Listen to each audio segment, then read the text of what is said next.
Okay, I was inducted into the Army at the age of 18 after being drafted. I was one of the lucky ones. I had another companion from Blue Island, also the service. I was assigned to Camp Herman, Louisiana, where I took my basic training. From there they sent me to Camp Shelby. Took my technical training there working on the railroad, which is what I had done in my lifetime before. I was there 13 weeks. They sent me to a little town of Poplarville to work on the Illinois Central for 2 weeks, and then they shipped me overseas. Wound up in Kingston, England.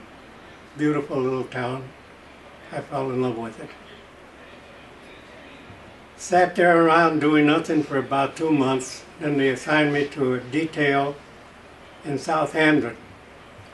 Of course, I was very lucky. Like I said, I had Sebastian Arredondo from Blue Island, who was with me all the time. He was assigned with me, and we both wound up at the little amusement park, which was a cover-up for invasion landing. When the invasion started, our job was to go get the troops from their campsites and take them to the ships. We nicknamed ourselves the Judas Goats. Judas Goat was a theory in Chicago that a goat came down to the stockyards, took the cattle into the slaughterhouse.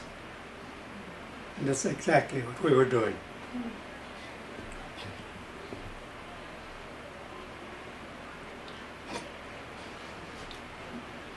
29 divisions came in.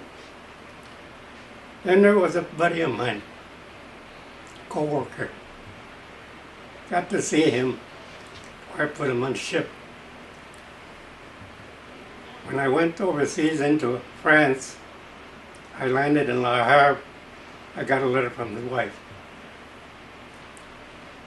He'd been killed in St. Lo.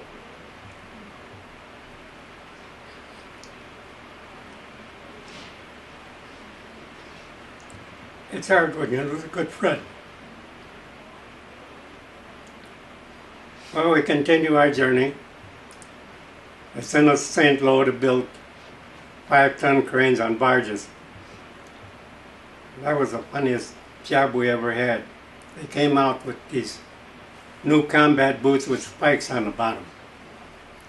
And you had to climb up that crane to try to get the cable through. And all you did was start walking up and fall in the river, because you had nothing to grip onto. You had to take your shoes off and walk barefoot in order to get these cables in. We did that for about 3 months. Then they sent us out to Le Havre again, get these barges that were damaged and left in the water, get them out, get them repaired so they can use them again. We did all kinds of work except what we were assigned to, railroad. Hell, about 6 months before the war ended, they sent us into Germany. We wound up in Bremenhaven. There we saw the Europa, the big cruise ship, or sailing ship, beautiful ship, was beached on the sand.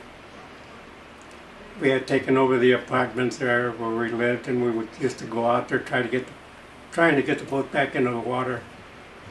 We spent all the last 6 months there, and we never got it in. Time to go home. So they sent us back to France, and they put us over where there was a bunch of camps with people coming home. They were all nicknamed after cigarettes, and we were at Camp. This was at Christmas time when the Germans broke into Bastogne. So they put us on alert again, saying that we might have paratroopers coming in. So next to us were 2 new units from the USA.